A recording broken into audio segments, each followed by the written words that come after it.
Hello बच्चों, let's read the following question. Following question में हमें डायरेक्शंस दिए हैं जिसमें बोला है each of the question contains two statement. Question में टू स्टेटमेंट्स हैं, one is assertion and second is reason. क्या दिया है? असर्शन एंड रीजन हमें स्टेटमेंट्स दिए हैं। Question has also four alternative choices. Question के फोर अल्टरनेटिव चॉइसेस हैं that are A, B, C and D.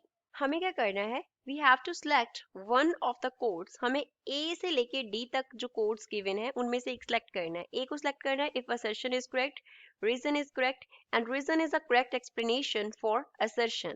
B, if assertion is correct, reason is correct and reason is not a correct explanation for assertion. C, if assertion is correct and reason is incorrect. D, if assertion is incorrect but reason is correct. Assertion में क्या बोला है? The concept of energy is central to physics and the expression for energy can be written for every physical system. जो energy का concept है that is central to physics, वो physics में central है, मीन्स फिजिक्स में बहुत importance का है एंड उसे हर फिजिकल सिस्टम के लिए हम एनर्जी का एक्सप्रेशन लिख सकते हैं। रीजन क्या दिया है? Law of conservation of energy is not valid for all forces and for any kind of transformation between different forms of energy. अगर एनर्जी के डिफरेंट फॉर्म्स के बिटवीन ट्रांसफॉर्मेशन होता है तो उसमें से जो एनर्जी का लॉ है, law of conservation of energy, that is not valid, तो उसके लिए वो वैलिड नहीं है। First of all we will talk about the key concept used in the question. इस क्वेश्चन में क्या की कॉन्सेप्ट यूज हो रहा है? यहाँ पे बात हो रही है law of conservation of energy का। Here we are talking about law of conservation of energy. ये लॉ हमें क्या बताता है? That total energy of any system always remain constant, always remains constant. वो हमेशा क्या रहता है? Constant रहता है. That means energy can neither be created, energy can neither be created, energy को ना ही तो हम क्या कर सकते हैं? क्रिएट कर सकते हैं, nor it can be destroyed, nor it can be destroyed, और ना ही हम इसको क्या कर सकते हैं? डिस्ट्रॉय कर सकते हैं। it can be changed, it can be changed from one form to another. उसे हम क्या कर सकते हैं? एक फॉर्म से दूसरे फॉर्म में चेंज कर सकते हैं। अब इसका एक एग्जाम्पल लेते हैं हम। सपोज हमारे पास यहाँ पे कोई पर्सन स्टैंडिंग है, इस तरीके से कोई पर्सन स्टैंडिंग है, ये क्या है? कोई पर्सन है हमारे पास। अब यहाँ पे कोई पेंडुलम हैंग कर रहा था इस तरीके से, ये क्या हो गया? उसका बॉब हो गया, ये क्या स्ट्रिंग हो गया एंड ये क्या हो गया? बॉब ऑफ द पेंडुलम हो गया। अब इस पर्सन ने उस बॉब को कैसे पकड़ा हुआ था? अपने नोज की ऐसे नोज को टच करते हुए पकड़ा हुआ था। यहाँ पे इस बॉब को पकड़ा हुआ था, बॉब इज टचिंग हिज और हर नोज। बॉब क्या कर रहा है? उसके नोज को टच कर रहा है। अब उस पर्सन ने बॉब को क्या कर दिया? रिलीज कर दिया, तो पेंडुलम अपनी मीन पोजीशन की तरफ जाएगा, देन इस एक्सट्रीम पोजीशन पे जाएगा, इसका एक्सट्रीम पोजीशन यहाँ पे होगा, देन वो वापस किसकी तरफ आएगा? इसकी पर्सन की तरफ आएगा एंड उसके नोज को लेकिन वो टच नहीं करेगा। जब हमने उसको पहले क्या था, बॉब जो था वो नोज को टच कर रहा था, जब उस पर्सन ने उसको रिलीज किया देन वो वापस आया, लेकिन अब वो उसके नोज को टच नहीं करेगा।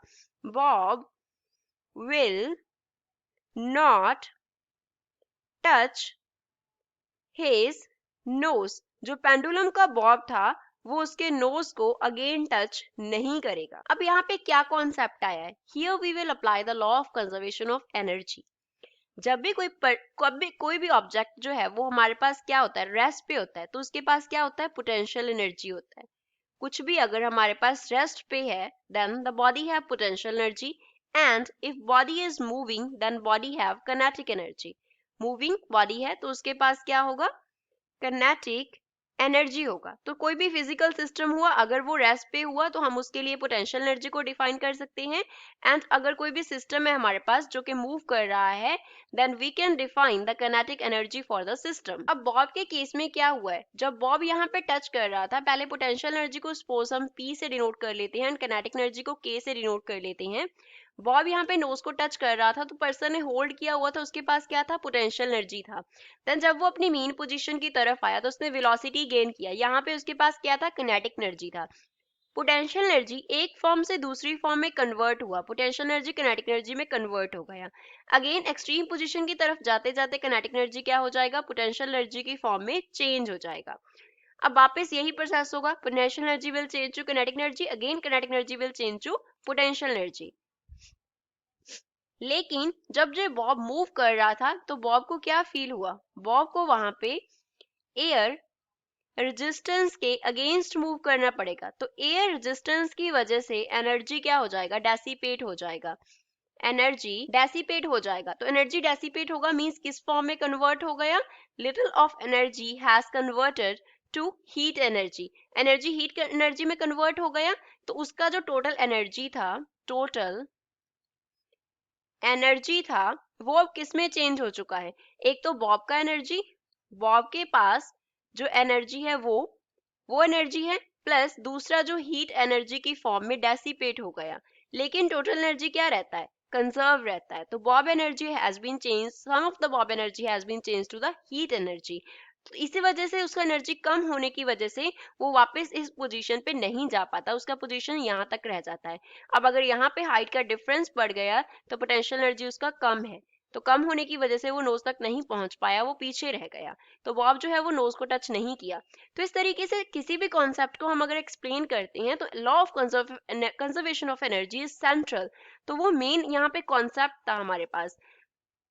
असर्शन में हमें यही बोला था कि जो कंसेप्ट है एनर्जी का वो सेंट्रल है to the physics, and expression है जो एनर्जी का वो हम किसी भी फिजिकल सिस्टम के लिए लिख सकते हैं, इधर it will be potential energy और काइनेटिक एनर्जी और some other forms of energy. अब असर्शन क्या हो गया हमारे पास, करेक्ट स्टेटमेंट हो गया। Reason, law of conservation of energy is not valid for all forces and for any kind of transformation between different forms of energy. No, law of conservation of energy हर जगह पे valid है। कोई भी अगर transformation होता है हमारे पास तो वहां पे डिफरेंट फॉर्म्स ऑफ एनर्जी जो है वो एक दूसरे में कन्वर्ट होती है, लेकिन टोटल उसका क्या रहता है, कांस्टेंट रहता है। That means reason is incorrect. तो सी क्या होगा हमारा करेक्ट कोड होगा इस क्वेश्चन के लिए, that assertion is correct but reason is incorrect. I hope you understood well. Thanks.